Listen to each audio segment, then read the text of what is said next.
ಲೋಗ ಕಾಣಿಸ್ತಾ ಇಲ್ವಾ? SIR ಬಗ್ಗೆ ಎಲೆಕ್ಷನ್ ಕಮಿಷನ್ ನ ಗೈಡ್ಲೈನ್ಸ್ ಏನಿದೆ ಆ ಗೈಡ್ಲೈನ್ಸ್ ಪ್ರಕಾರನೇ ನಡೀತಾ ಇದೆ. ಎಲ್ಲಿಯಾದರೂ ಕೂಡ ಆ ನಿಯಮಗಳನ್ನು ಮೀರಿ ಕೆಲಸ ಆಗಿದೆ ಎಲೆಕ್ಷನ್ ಕಮಿಷನ್ ಅವರು ಗಮನಿಸ್ತಾರೆ ಮತ್ತು ಅದರ ಮೇಲೆ ಕ್ರಮ ತಗೊಳ್ತಾರೆ. ಸರ್ಕಾರ ಇದರಲ್ಲಿ ಯಾವುದೇ ರೀತಿಯಲ್ಲಿ ಭಾಗಿಯಾಗಿಲ್ಲ. ನಾವು ಯಾರಿಗೂ ಇನ್ಸ್ಟ್ರಕ್ಷನ್ಸ್ಗಳು ಕೊಟ್ಟಿಲ್ಲ. ಎಲೆಕ್ಷನ್ ಕಮಿಷನ್ ಅವರು ಏನು ಸಿಬ್ಬಂದಿಗಳನ್ನ ಕೇಳಿದರೆ ಅದನ್ನ ನಾವು ಕೊಟ್ಟಿದ್ದೇವೆ ಬಿಟ್ಟರೆ ಯಾರು ಕೂಡ ಮಾಡಲಿಲ್ಲ. ಅಲ್ಲಿ BLOಗಳಿರ್ತಾರೆ. BLOಗಳೇ ಮನೆ ಮನೆಗೆ ಹೋಗಿ ಏನು ಆ ಫಾರಮ್ಮನ್ನ ಎನ್ಯುಮರೇಷನ್ ಫಾರಮ್ಮನ್ನ ಕೊಟ್ಟು ಅದನ್ನು ವಾಪಸ್ ತಗೊಳ್ಳೋ ಜವಾಬ್ದಾರಿ ಅವರಿಗಿರುತ್ತೆ. ಒಂದು ವೇಳೆ BLO ಎಲ್ಲಾದರೂ ಒಂದು ಕಡೆ ಕೂತ್ಕೊಂಡು ನಾನು ಕೊಡ್ತೀನಿ ಅಂತ ಹೇಳಿದ್ರೆ ಅದು ಅವರು ಮಾಡಿರ್ತಕ್ಕಂಥ ತಪ್ಪುಗಳಿರ್ಬೋದು. ಅಂಥದ್ದೇನಾದರೂ ಘಟನೆ ಇದ್ರೆ ಅದನ್ನು ತನಿಖೆ ಮಾಡಿ ಕ್ರಮ ತಗೊಳ್ಳಿ. ಯಾರು ಬೇಡ ಅಂತ ಹೇಳೋದು. ಬೇರೆ ಬೇರೆ ರಾಜ್ಯದಲ್ಲೆಲ್ಲ ಏನಾಯ್ತು ಅಂತ ಹೇಳಿ BJPಯವರು ಒಂದು ಸಾರಿ ನೋಡಲಿ. ಕೆಲವು MLAಗಳು ಭಾವಚಿತ್ರಗಳನ್ನು ಅಂಟಿಸ್ಕೊಡ್ತಾ ಇದ್ದಾರೆ, ಅವ್ರು ಬುಕ್ಲೆಟ್ ಕೊಡ್ತಾ ಇದ್ದಾರೆ. ಇದನ್ನೆಲ್ಲ BLOಗಳು ನೋಡಬೇಕು. ಅವ್ರು ಹೆಂಗೆ ಕೊಡ್ತಾರೆ? ಎನ್ಯುಮರೇಷನ್ ಫಾರಮು ಯಾರ ಕಡೆ ಹೋಗುತ್ತೆ?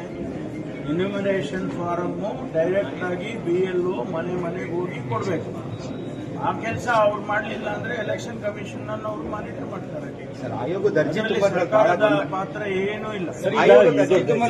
ಕೊಡಬೇಕಾಯ್ತು ಅಂತ ಒಂದು ಪ್ರಸ್ತಾಪ ಮಾಡಿದ್ರೆ ಒಂದೇ ತಿಂಗಳಲ್ಲಿ ಮುಗಿಸ್ಬೇಕು ಅಂತ ಏನ್ ತೊಂದರೆ ಆಗ್ತಾ ಇದೆ? ಒತ್ತಡ ನೋಡಿ, ನಮಗೆ ಗೊತ್ತಿಲ್ಲ. ನಾವು ನಮ್ಮನ್ನ ಏನು ರಾಜ್ಯ ಸರ್ಕಾರವನ್ನು ಏನು ಕೇಳಿ ನಿಯಮಗಳನ್ನು ಮಾಡಿಲ್ಲ. ಅವರು election commissioner it's an independent body, ಅವ್ರು ಮಾಡಿದ್ದಾರೆ.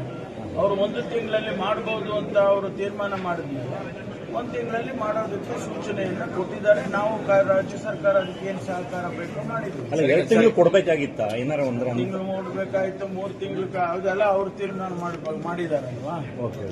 ಸರ್, ಚುನಾವಣಾ ಆಯೋಗಕ್ಕೆ ದೂರು ಕೊಟ್ಟಿದ್ದಾರೆ. ಚುನಾವಣಾ ಅದ್ರ ಬಗ್ಗೆ ಏನ್ ಹೇಳ್ತೀರಾ ಸರ್? ಯಾವುದು ವಿಪಕ್ಷಗಳು ಚುನಾವಣಾ ಆಯೋಗಕ್ಕೆ ದೂರು ಕೊಟ್ಟಿದ್ದಾರೆ. ಕೆಲಸ ಅವ್ರು ಮಾಡ್ಕೊಂಡಿದ್ದಾರೆ, ಅದನ್ನ ಎಕ್ಸಾಮಿನ್ ಮಾಡ್ಲಿ ಬಿಡಿ. ಚುನಾವಣಾ ಆಯೋಗ ಎಕ್ಸಾಮಿನ್ ಮಾಡಲಿ. ದೂರು ಕೊಟ್ಟಿದ್ದಾರೆ, ಅದನ್ನು ಎಕ್ಸಾಮಿನ್ ಮಾಡಲಿ. ನಾವೇನು ರಾಜಕೀಯ ಕಾರಣಕ್ಕೆ ಅವರು ಇದನ್ನು ಮಾಡ್ತಿದಾರ ಅಂತ ನಾವು ಅದಕ್ಕೆ ಯಾವುದೇ ರೀತಿಯಲ್ಲಿ ನಾವು ನಮ್ಮ ಪಾತ್ರನೂ ಇಲ್ಲ. ನಾವು ಅದಕ್ಕೆ ತಲೆಕೆಡಿಸಿಕೊಳ್ಳೋದು. ಜಿಲ್ಲಾ ಪಂಚಾಯತ್ ಎಲೆಕ್ಷನ್ಸ್ ನಿನ್ನೆ ತಾನೇ ಮುಖ್ಯಮಂತ್ರಿಗಳು ಪ್ರತಿಕ್ರಿಯೆ ಮಾಡಿದ್ದಾರೆ. ನಾವು ಗ್ರಾಮ ಪಂಚಾಯತಿಯಿಂದ ಹಿಡಿದು ಜಿಲ್ಲಾ ಪಂಚಾಯತಿವರೆಗೂ ಚುನಾವಣೆಗಳನ್ನು ಮಾಡ್ತೇವೆ. ಅದು ಸಂದರ್ಭ, ನಿಯಮ, ಇದು ಏನು ತೀರ್ಮಾನ ಯಾವಾಗ ತುಮಕೂರಲ್ಲೂ ಕೂಡ ಮಸೀದಿಗಳಲ್ಲಿ ಶಾದಿ ಮಾಲ್ಗಳಲ್ಲಿ ನಡೀತಾ ಇದೆ SIR ಅನ್ನೋದು. ಅದನ್ನ BLOಗಳು ವಿಚಾರ ಮಾಡಲಿ. ಯಾವ BLO ಅದಕ್ಕೆ ಅಲೋ ಮಾಡಿದ್ದಾರೆ ಅವ್ರ ಜವಾಬ್ದಾರಿ. ಅವ್ರ ಮೇಲೆ ಕ್ರಮ ತಗೊಳ್ಳಿ ಎಲೆಕ್ಷನ್ ಕಮಿಷನ್. ಹೇಮಾವತಿ ಹೋರಾಟ ಮತ್ತೆ ಶುರುವಾಗುತ್ತೆ ಅನ್ನೋದನ್ನ ಮಾಧುಸ್ವಾಮಿ ನೇತೃತ್ವದಲ್ಲಿ ಮಾಡ್ತಾರೆ ಅಲ್ಲಿ ನಾವು ಸರ್ಕಾರ ತೀರ್ಮಾನ ಮಾಡಿದ್ದೇವೆ.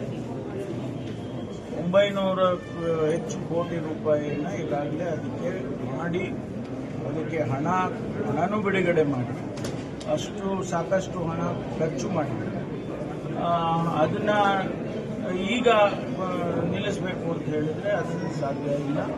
ಅದನ್ನ ಮುಂದುವರಿಸ್ತಾರೆ. ಸರ್ಕಾರ ಮುಂದುವರಿಸುತ್ತೆ. ಕ್ಯಾಬಿನೆಟ್ ಎಕ್ಸ್ಪೆನ್ಷನ್ ಜಿಲ್ಲೆನೂ ಇದ್ದಾಶಕ್ತಿ ಬಲಿ ಕೊಟ್ಟಿಲ್ಲ. ಕುಣಿಗಲ್ ಯಾವ ಜಿಲ್ಲೆನಲ್ಲಿದೆ?